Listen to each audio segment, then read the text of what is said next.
ពេលវេលាមិនដាច់ត្រឡប់ក្តីស្នេហ៍ក៏ត្រូវបានចងតែបងនៅតែមិនអាចភ្លេចអូនបងនៅតែត្រូវការមានស្ងួនតែបងក៏ដឹងថាអូនគឺស្ងួនមិនអាចត្រឡប់វិញទេប៉ុន្តែទោះបីជាយ៉ាងណាបងចង់ប្រាប់អូនថាជីវិតយើងត្រូវគ្នាវិញបានទេ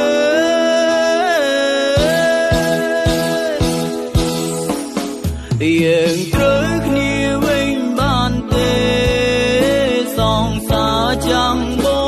ងអើយយើងបែកគ្នាយូរហើយតើមើលរកបងវិញបា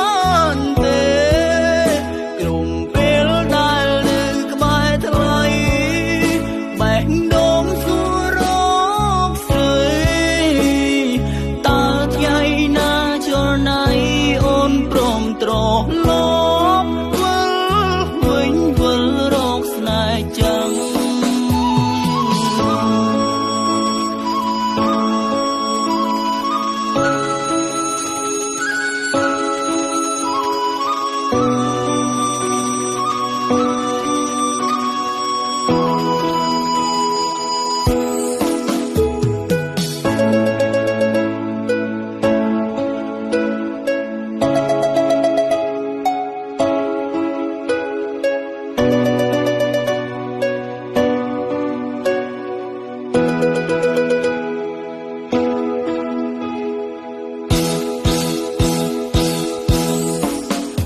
យើងត្រូវគ្នាវិញបានទេសងសារចាំងបងអើយយើងបែកគ្នាយូរហើយតើមើលរកបងវិញបានទេ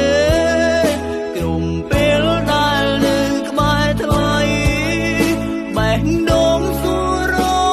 កស្រីតើថ្ងៃណាចលនាអូនព្រមត្រឡប់វិលវិញវិលរកស្នេហ៍ចឹង